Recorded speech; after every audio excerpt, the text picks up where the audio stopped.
Virgin tree, जिसकी पूजा करके सब मोहब्बत मांगते हैं और यकीन करते हैं कि उन्हें सच्ची मोहब्बत मिलेगी। गाइस अपना कॉलेज कॉन्फिडेंट है। मेरी मोहब्बत को धोखा दे रहा है।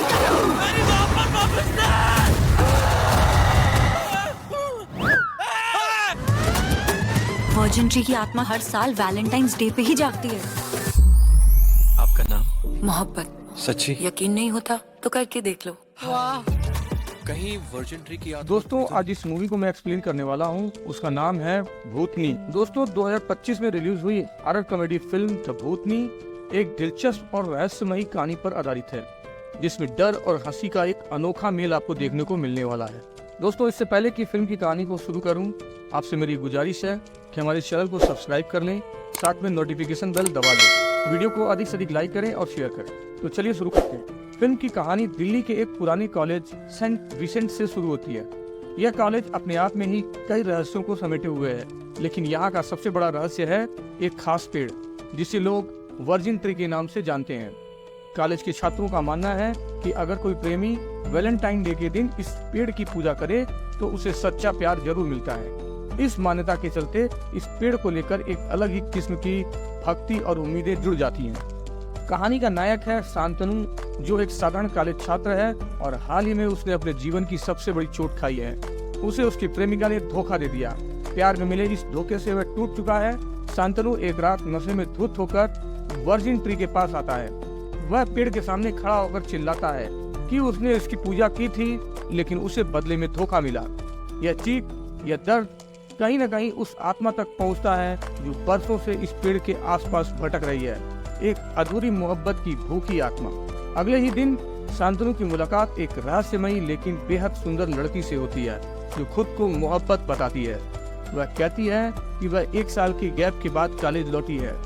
मोहब्बत शांतनु से खुलकर बात करती है, उसके दुख को समझती है और उसकी भावनाओं का साथ देती है। धीरे धीरे दोनों के बीच एक अजीब सा रिश्ता बनने लगता है, जो बहुत तेजी से गहराता चला जाता है।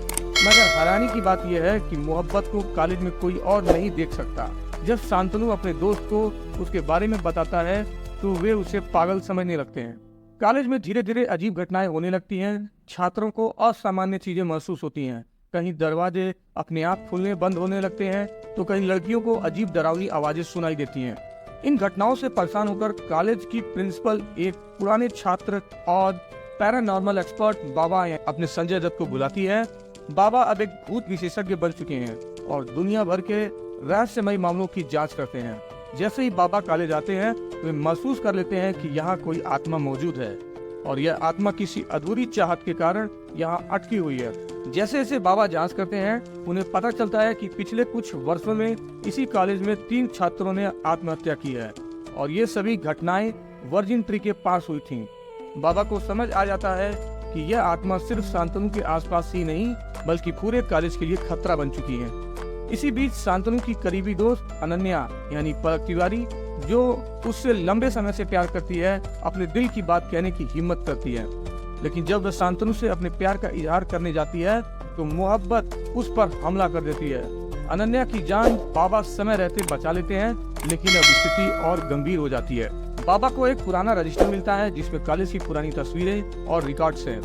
उसे पढ़ते पढ़ते उन्हें याद आता है कि कॉलेज में पहले भी एक लड़की थी, बेहद खूबसूरत और टैलेंटेड, जिसका नाम करिश्मा था। बाबा उसी से प्यार करते थे, लेकिन कभी अपने जज्बात जाहिर नहीं कर पाए। तभी उन्हें शांतनु द्वारा बनाए गए एक स्केच से करिश्मा की तस्वीर मिलती है और वे पहचान जाते हैं मोहब्बत असल में करिश्मा की आत्मा है, जिसे सच्चे प्यार की तलाश है। करिश्मा की कहानी बेहद दर्दनाक है। वह एक लड़के से प्यार करती थी, लेकिन जब वह उसे छोड़कर चला गया तो उसने करिश्मा का एक इंटीमेट वीडियो सोशल मीडिया पर वायरल कर दिया। इस शर्मनाक हरकत से आहत होकर करिश्मा ने आत्महत्या कर ली। लेकिन असलियत यह थी कि वह लड़का करिश्मा से लड़ाई के दौरान उसे सीढ़ियों से धक्का दे देता है और फिर सबूत मिटाने के लिए उसे वर्जिन ट्री से लटकाकर आत्महत्या का रूप दे देता है। उसने पेड़ को भी जला दिया ताकि सबूत मिट जाए, लेकिन करिश्मा की आत्मा उसी जगह बंधी रह गई। अब बाबा को समझ आता है कि आत्मा को मुक्ति तभी मिल सकती है जब उसकी अधूरी इच्छा पूरी हो जाए, यानी उसे सच्चा प्यार मिले। शांतनु को मोहब्बत से बात करने भेजा जाता है। शांतनु मोहब्बत से कहता है कि वह उसे रूहानी तौर पर प्यार करता है, न कि सिर्फ शरीर से। यह सुनकर मोहब्बत बहुत भावुक हो जाती है और अपने असली रूप में आ जाती है। एक भयावह आत्मा जो सच्चा प्यार पाने के लिए बेताब है, वह शांतनु को अपने साथ ले जाना चाहती है, लेकिन बाबा समय पर आकर उसे रोकते हैं। बाबा शांतनु से कहते हैं कि उसे मोहब्बत का एक पोर्ट्रेट बनाना होगा ताकि वह उसे समझ सके, पहचान सके और उसकी अधूरी बात जान सके।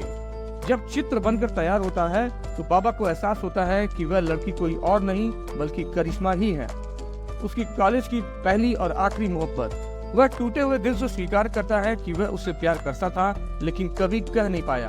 उसने उसके मरने के बाद कभी शादी नहीं की, क्योंकि करिश्मा के बाद वह किसी और को चाह ही नहीं सकता। जब मोहब्बत को यह सच्चाई पता चलती है तो उसकी आत्मा को वो सच्चा प्यार मिल जाता है जिसकी वह सालों से तलाश कर रही थी। वह शांत हो जाती है और उसकी आत्मा को मुक्ति मिलती है।